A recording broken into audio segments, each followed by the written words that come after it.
What is up, guys? This is We Love Gaming, and today we're reacting to Game Theory Five Nights at Freddy's Mysteries Solved Part 2, second half.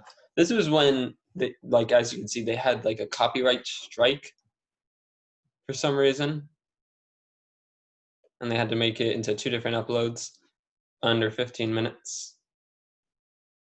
So it is unfortunate, and it was pretty sad, but let's just get into this. I'm not going to say anything since I'm thinking of posting it on the same day as I posted the last video, but whatever. Let's go. Pizzeria chain finally has their first real animatronic, who then haunts the player for 5 nights and a nightmare night until the place burns down due to faulty wiring. The end. Take a bow. It's finally over. Well, kinda. We're still left with one final, seemingly impossible question to answer. Who is the purple guy? After spending, I kid you not, full days plotting out all the details of this game franchise on whiteboards, talking it over with anyone who would stand to listen to me ramble on and on about fictional haunted robots, and just looking at it from every possible angle, all logic points to it being the phone guy. And no, not because I made a theory about it and refused to let it die. Honestly, I couldn't care less if that last video was wrong. At this point, I just care about the truth, and phone guy makes the most logical sense. I know you're... Truth be told, he really did make the most logical sense back then. But that's when we didn't know everything. Complaints, and I promise you, if you stick with me, you'll be convinced. First, there's the circumstantial evidence I presented during my FNAF 2 theory. Phone Guy's admitted love of Foxy being reflected by the smiling purple guy sprite during the Foxy Go Go Go minigame. His distrust of the puppet, a creature haunted by his first victim that we see time and time again trying to bring a stop to his killing spree. His admitted role as a security guard, and even the weird phone-like object in his hand from the Save Them minigame. But there's even more evidence when we consider Five Nights 3. Consider this. He's the only person in the game who knows about the safe rooms. As we've mentioned before... Not really, because Phone Guy was, at the time Phone Guy was recording those calls, that's when every employee knew about the safe room. And then every employee was told to forget about them, not to make it so that they did not exist. Do not talk about them. So there are other people that know about it that are still alive, hopefully. So yeah. All the safe rooms were sealed up back in the Springlock suit days, back in the first Freddy Fazbear's Pizza location, meaning every other employee coming afterward would have never even heard of... Coming after them, yes, but before them, and as well as with the people that worked with Phone Guy, they would know these things. Phone Guy is the only character we meet who would have any knowledge of these rooms, and more importantly, of how they operate, how they're invisible to the cameras, and more importantly, to the animatronics. And that's just the beginning. He's also the only person who knows how to use the Springlock suits. Again, once they were that we know of. Decommissioned, the suits were hidden away. Regardless of whether you believe that the killer used a golden Bonnie suit the whole time or you think he used a golden Freddy suit, either way, we know for a fact the killer was using one of the yellow spring-locked suits, and Phone Guy is the only character we know who had knowledge of A, where they were hidden, and B, how they were operated safely. Now, I know a lot of people have said that it couldn't have been Phone Guy because he knew better. He knew that they were dangerous and could kill him, so if he was indeed the purple guy, he wouldn't just hop into a Springtrap suit like we see depicted at the ending of FNAF 3. But there's one key detail that everyone has been overlooking, and that Scott carefully included in this game. Listen.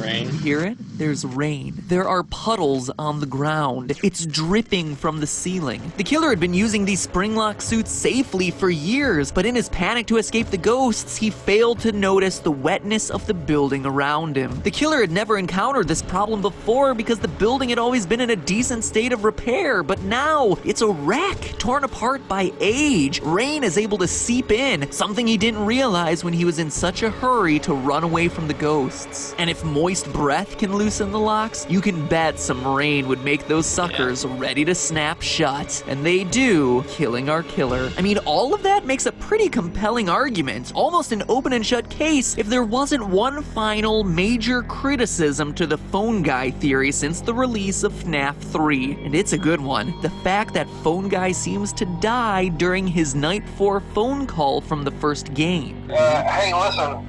I may not be around to send you a message tomorrow. It's been a bad night here for me.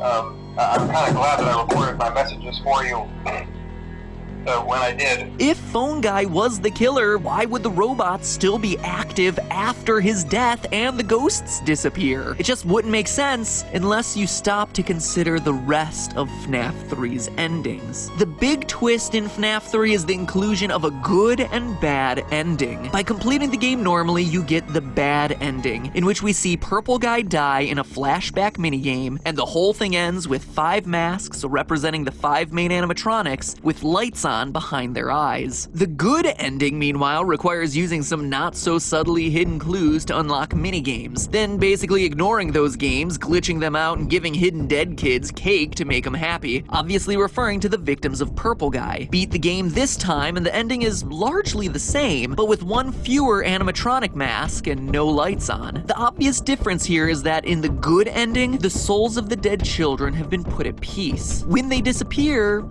for good. They don't go back to their animatronic bodies. But the bad ending? The lights on behind the eyes of all 5 masks mean that these guys are still active. Angry, restless spirits still haunting the robots to this day. Because here's the thing. The good ending doesn't exist until you, as the player of the 3rd installment, give cake to those kids during FNAF 3's hidden minigames. What you play in FNAF 1, though, is the aftermath of the bad ending, when the animatronics have killed Phone Guy but are still out for vengeance. Yeah, you made it through those first 5 nights at Freddy's. You overheard the death of the Purple Guy recorded live on the phone, but it wasn't enough. You got the bad ending. Even with the killer crippled in the back room in a spring-lock suit, the lights are still on in these animatronics. They're still roaming the halls, attacking anyone wearing that much-hated security guard outfit. People like Mike Schmidt, an innocent guy just trying to do his job at a failing pizza restaurant. And as the final nail in the coffin, what Phone Guy says in his Night 4 recording perfectly foreshadows what we see in the games. Maybe sometime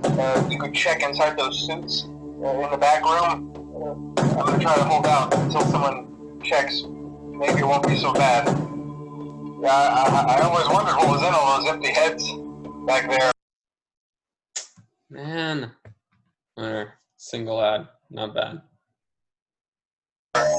Think about what Purple Guy does. He hides in a back room, the safe room, hides in a suit, and despite getting sprung-trapped, actually does hold out until someone checks. Holds out long enough for the phone dude to find the hidden safe room, recover the animatronic, and set him free in Okay, let me find the hidden safe room, recover the animatronic. Okay, I know that William Afton's supposed to be inside this. However, we can't see, I don't see an arm at all or any like noticeable distinguishing pieces of body inside the suit. You can clearly see through it. So that's a bit disappointing. Not able to see the body inside the actual suit. I mean, we're able to see his head, his rotting head in there, but other than that, we don't see anything. And set him free in Fazbear Fright. Exactly what the phone guy said he'd do in his final moments. And as Springtrap, he comes back in FNAF 3. Comes back like he always does. And with no real animatronics present at Fazbear's Fright, remember Springtrap is the only real one they've found, with all the rest scattered, probably located in dumps, which is why maybe the puppet as well, since we can see his reflection.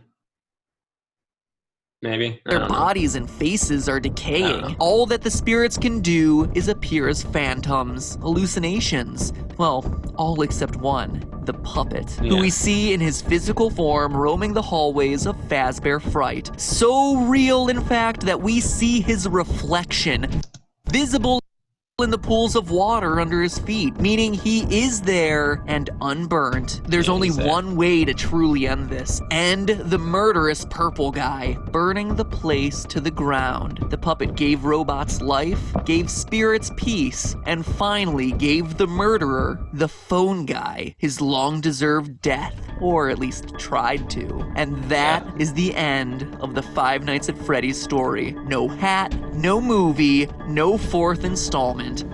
What? Oh, no! Yes. No! Yes. No! Yes. No! Yes. No! Yes. Yes. Oh my gosh. Oh my gosh, what happened? What's wrong?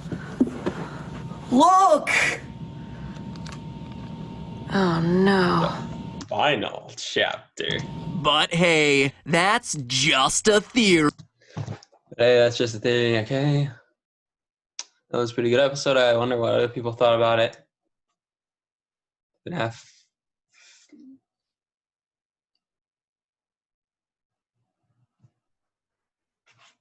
What? A game theory. Okay, I don't understand what Thanks that's for saying, but watching. whatever. Hey, if you enjoyed these And then this is just telling them to subscribe. Well, I hope you enjoyed the video. That's it. That's it. Yeah.